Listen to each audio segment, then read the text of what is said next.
It's Friday. Let's have some fun. Who has a better chance of winning the national championship next year? Is it Illini basketball or Illini football? Locked on Illini. Let's go.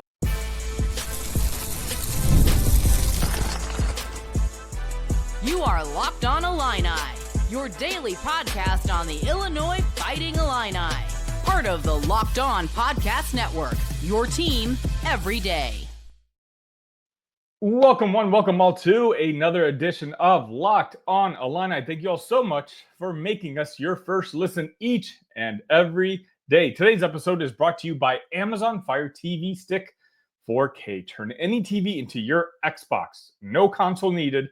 Head to amazon.com/firetv locked on to learn more. My name is Sunny Verma, your host here at Locked On Illini, where I continue to provide you coverage daily. That's right, every single day of the beloved. So if you're new to the channel, make sure you hit the like button and make sure you're subscribed. Who knows, you could be subscriber number 3,100. Let's hit 3,100 subscribers on YouTube as we head into this weekend. Speaking of the weekend, it's Friday, and I kind of wanted to have a little fun conversation. And I think I might be doing this a little bit more during what I guess you can call the off season.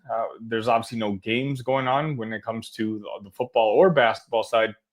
And even on the recruiting side, things have kind of slowed down a little bit. So I can take a day or two per week and just kind of maybe discuss hypotheticals and just have what I like to call bar banter with some of the viewers. And so let me know if you like this idea. Today, I wanted to tackle something which I think might sound kind of crazy, but I hope you guys kind of agree that by the end of the segment that maybe it's not as crazy as you initially thought. The question today is, who has the better chance of winning a national title next season? Is it Illinois football or Illinois basketball? Now, before you answer, take a second. This isn't a trick question. This isn't just a hypothetical debate. This is actually rooted in where both programs are right now. Historically, obviously, the answer is almost always basketball. That's obvious. I'm here to tell you, though, in 2025, this conversation is closer than it's ever been. Let's be honest. This is a basketball school, and it always will be when it comes to championship hope. Illinois is one of the, 15 or 16th most winningest programs in all of college basketball.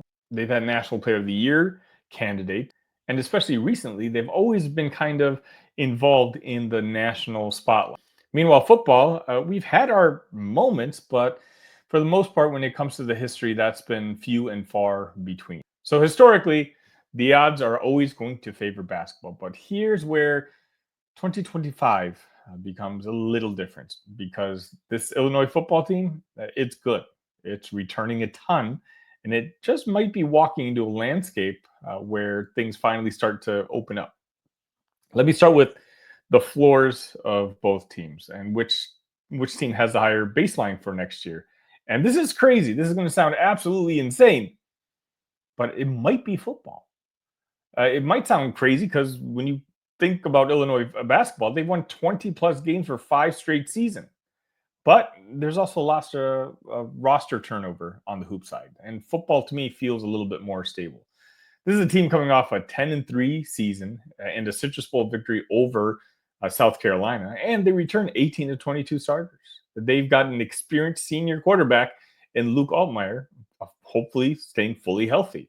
A mostly intact offensive line, a real depth, in my opinion, at the wide receiver, and a front seven on defense that I think is mean, athletic, and experienced.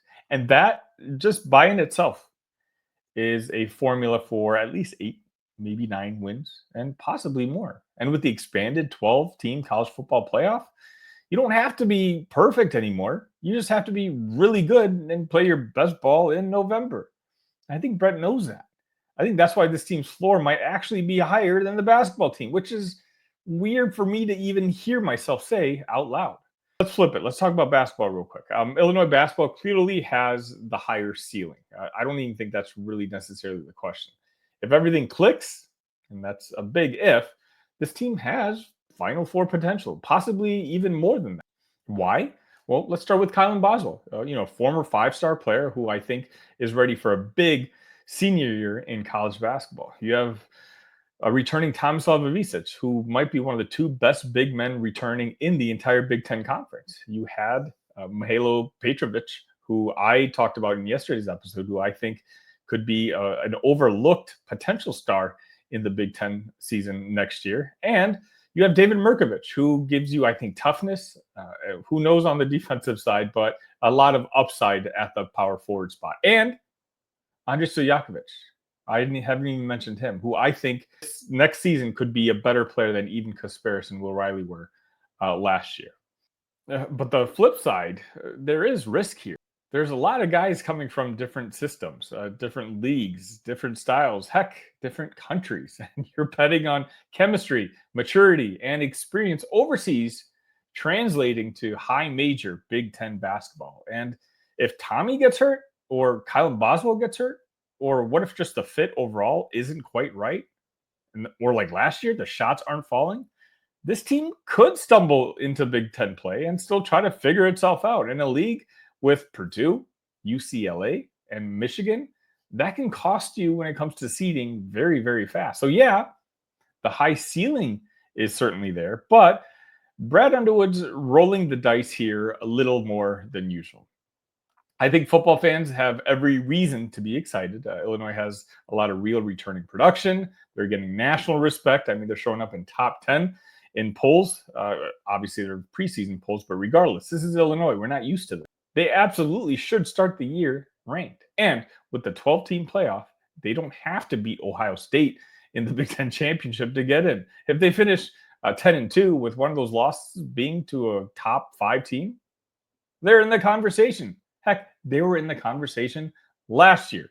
But when it comes down to it, this is where I kind of have to be honest. If I close my eyes, I can picture a scenario where Illinois basketball wins a national championship. Again, you've got experienced players, you've got very skilled players, and if the chemistry is just right, I can absolutely see them possibly cutting down the nets. I can't quite picture that scenario yet for football, because the truth is, the divide between the top 5 college football teams and the next 25 is massive. When you're talking about the Georgias, when you're talking about the Ohio States, the Oregons, the Texases, schools that have blue chip talent across every position group. And on top of that, elite coaching, that just makes it tough. Illinois is extremely well coached, right? Bret Bielema has this program humming, but we're not yet landing the 5-star talent or quarterbacks or the edge rushers and wide receivers at the level that the elite programs are. And they're not just landing 1 or 2, they're in practically entire rooms are filled with them. And that gap shows itself in the playoff. Not always on the scoreboard, but in the depth, in the margin for error, in the 3rd and 10s when your guys are just a step slower. We're getting closer, don't get me wrong, but we're not quite there yet. So where does that leave us? Honestly, just the fact that we're having this conversation is a win for Illini Nation. We've got a football team coming off of 10 wins, bringing back a loaded roster with an actual shot at making the college football playoff.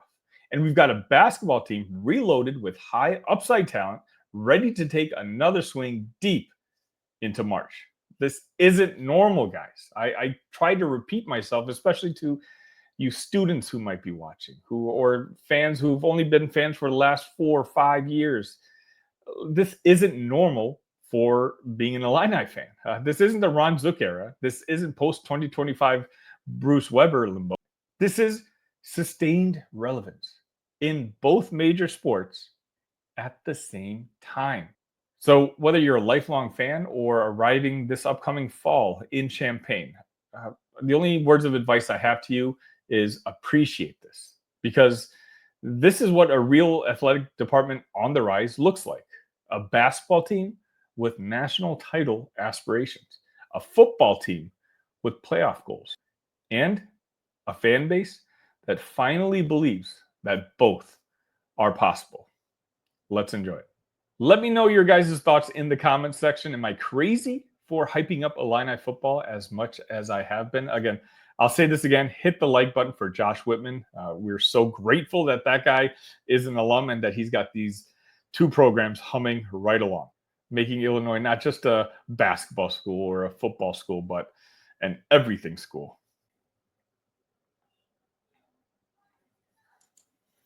Did you know Fire TV is also on Xbox? Turn any TV into your gaming and entertainment hub with Fire TV Stick 4K devices. No console required. Just grab your paired controller, subscribe, or sign in to Xbox Game Pass Ultimate with EA Play included, and you're ready to go. Dive into hundreds of premium titles, including EA Sports College Football 25 to Call of Duty, as easily as you can stream your favorite show. Look, I'm traveling tomorrow. It'd be so nice that, I got so much to pack as is. I don't want to pack a video game system so this giving me the opportunity to play without packing the console, it's a no-brainer. Just head on over to Amazon.com/Fire TV Locked On to get started.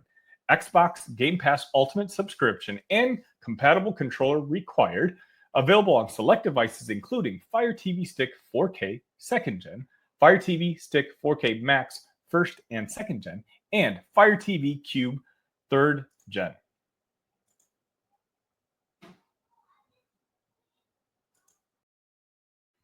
And welcome back to Locked On Illini. If you haven't already, make sure you hit that like button and make sure you are subscribed. We have somewhat breaking news. I mean, technically it happened on Wednesday night, but there's a new commit for the Illini basketball team for next season. And while this one's not going to get the fanfare or the accolades, I think when you kind of sit back and look at the big picture, it kind of makes a lot of sense for Brad Underwood and the coaching staff. Let's talk about the kid real quick. 2025 point guard Blake Fegbemi. He plays for Bennett, who I believe just won the state title this past season. And in that state title game, he had 14 points and 6 assists in a 55-54 victory. Now, Blake, I took a look at some of his tape because this obviously is one of those that came out of nowhere, and he was on nobody's radar. Well, he was on someone's radar, but it was Truman State, a D2 school, and committing to Illinois. So obviously there's not much tape to look at when it comes to Blake. But I did reach out to a couple of people who I do know who coach both in Chicago and the state, and they said that this Blake kid is not going to be able to provide much the first couple seasons, but who knows? By the second half of his college basketball career, he could be someone who at least can contribute on the court as well. But I kind of want to sit back and talk about the big picture decision behind this move, at least my perspective. Blake himself, again, he's a point guard, and obviously I do think that Illinois could always use another guy who can handle the ball, but I don't think there's any expectation of Blake playing a single minute this upcoming year. I mean, you're talking about the typical old school walk-on rule. That's kind of the role that Blake's going to be playing for the Illini this upcoming season. But things have changed in college basketball. Now, everybody has 15 scholarships instead of the 12. And so what we've kind of seen as a trend is that a lot of college teams out there for scholarships number 12, 13, 14, and 15, well, we know that the college sports and college athletics has gotten really expensive, especially in regards to NIL. So it's hard to justify paying those guys at the end of your bench really any sort of NIL money. So I think what Blake is for Brad Underwood, and there's similar occurrences happening throughout the country. I think the trend that we're going to see happen more often than not is because you're invested so highly in your roster when it comes to financially, the guys at the end of the bench, the ones who are taking scholarship 12, 13, 14, and 15, those guys are going to be getting very little, if any, NIL money, but they will be getting their scholarship. And I think the coaching staffs are going to target guys who they know probably aren't the type of recruit that a program is used to having come in, but maybe they're just high culture guys, or maybe they're very coachable guys. A basketball locker room has 15 kids in it. If there's only 15 players in that locker room, and you can have the last 3 guys be high culture guys, truly very hardworking guys, guys who are very, very coachable. Well, now you're talking about having a decent percentage of your roster being that way. And, you can kind of hope that their tenacity and their hard work can rub off on the rest of the roster. Now, of course, you want the rest of your roster to be like that as well. But, we've seen in college sports, and not just college sports, it's professional sports too. Chemistry is very important. And that locker room is very important. These kids are spending a lot of time together. And so you want guys who are going to build your culture in that locker room that you're proud of, that the program is proud of. In particular, Brad Underwood teams we've seen over the last few years do tend to have a lot of roster turnover, and there's new faces seemingly every single year. So if you can get 3, 4, 5, 7 guys returning, and guys who can instill what being an Illini is all about, I think that in itself holds some value. And again, I don't mean to be disrespectful towards Blake. I hope that maybe he does have a chance of getting on the floor when he's a junior or when he's a senior. The folks that I did speak to about Blake actually had very high and positive things to say about him. But he's not there yet. Obviously, he was previously committed to Truman State, and there's been very few recruiting battles between Illinois and Truman State. They're just recruiting a different caliber of an athlete. But I do think that this is ultimately it is a compliment to Blake that the coaching staff views him as a long-term piece of not just possibly on the basketball court, but someone that they want in their locker room. And that in itself, I think, is getting more and more important in college sports these days. Another interesting tidbit about all of this is I believe that puts Illinois at 14 scholarships. And obviously you have 15 to use. And I will say, I don't think they're going to be using that 15th anytime soon. At this point, the strategy has to be, let's just wait and see on Will. Again, I don't see it happening. I know I keep bringing it up on this show. I don't mean to get people excited, but Brad and the coaching staff have responsibilities and they have an obligation. And if by some chance Will does decide to return to college basketball, well, he never entered the transfer portal. So if he never entered the transfer portal, there's only one destination that he can go back to. Now, does Illinois have the money for Will Riley? I think they'll have a little money for Will. The amount that he probably wants, maybe not. But who knows? Again, when you get Will Riley saying, hey, I want to come back to Illinois, that could be pretty easy for Brad, Josh Whitman, and staff to go around to the donors and be like, look, Will can be a potential All-American. We already like our team. Okay, we're potentially a top 10 preseason team, I think. Torvik had us in the top 10 himself. Add an All-American to that. And now we're in the conversation, absolutely, with a team like Purdue for the Big Ten championship and potential national championship aspiration. So, again, 14 scholarships now. I don't foresee that changing anytime soon. That 15 scholarship, should he want it, will belong to Will Riley if Will decides to stay in the NBA draft, as we kind of all expect him to do. I do think they'll probably end up filling that 15 scholarship with a player similar to a Blake Fegbemi, who, again, could be a high culture type of player.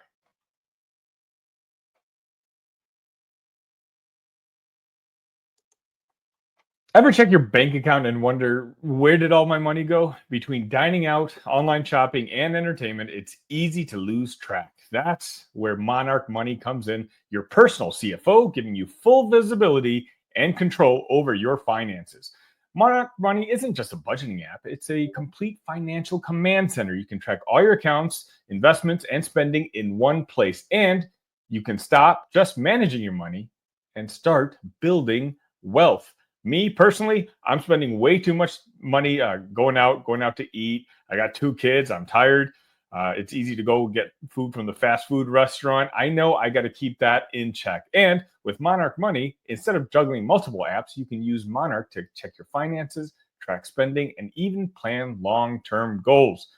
Take control of your finances with Monarch Money. Use code LOCKEDONCollege at monarchmoney.com for 50% off your first year. That's monarchmoney.com, code LOCKEDONCollege for half off your first year.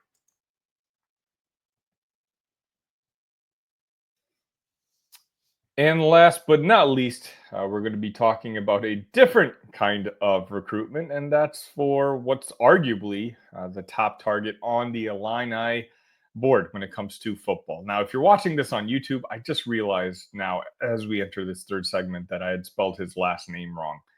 It's Nasier Rankin, who I've talked about plenty of times on this show, a dual athlete, I guess that's what you kind of call him. He's ranked number 2 in the entire state of Illinois, at least according to 24/7. In the composite, he's ranked number 6, the top 100 kid. As I mentioned, a top target of Bret Bielema and the coaching staff. Now, this is one where I thought that maybe Illinois could have locked down a little bit earlier. I have a lot of confidence that Illinois will eventually lock this one down. But as with every recruitment, the longer it takes, the more I do kind of wonder. My brain starts to wander in different directions. Nasir on Friday is going to be visiting the University of North Carolina, apparently, and he's going to be taking an official visit there. He's already taken an official visit to Duke, which I believe he took in early June, and I believe he's gone to Kansas State.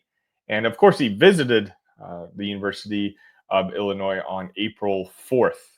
So, I mean, he's well versed with the Champaign, the coaching staff. The coaching staff is the first one to give him an offer. And one high priority for Nasir is that he wants to play 2 sports. He understands his future is probably in football, but he's also a basketball star for Morgan Park, and he wants to kind of continue that and play basketball at the college basketball level as well. Now, how that's going to work, I have no idea. That's not on me to figure out. That's between Nasir and whichever coaching staffs he decides to join. But as I said, he's going to be visiting North Carolina on Friday, and he did say that he's going to make a decision sometime in June, which is good because, again, this recruitment has dragged on for so long that it'd be nice to get some sort of resolution. As of now, I still foresee that he comes to Champaign. I think that would be my prediction.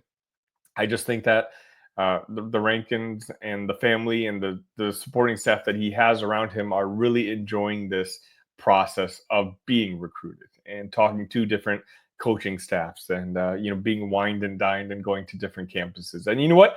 A lot of us don't even get the opportunity to do that.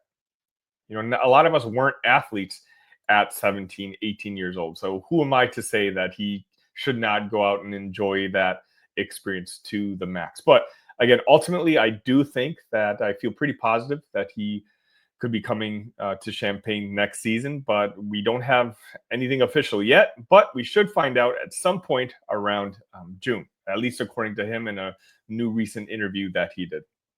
Thank you for making Locked On Illini your first listen today. And for your second listen, check out the Portal Show. Brian Smith has the latest rumors, portal entries, and signings, and be the most informed fan on the rapid changes to the college football landscape. Find the Portal on YouTube or wherever you listen to podcasts.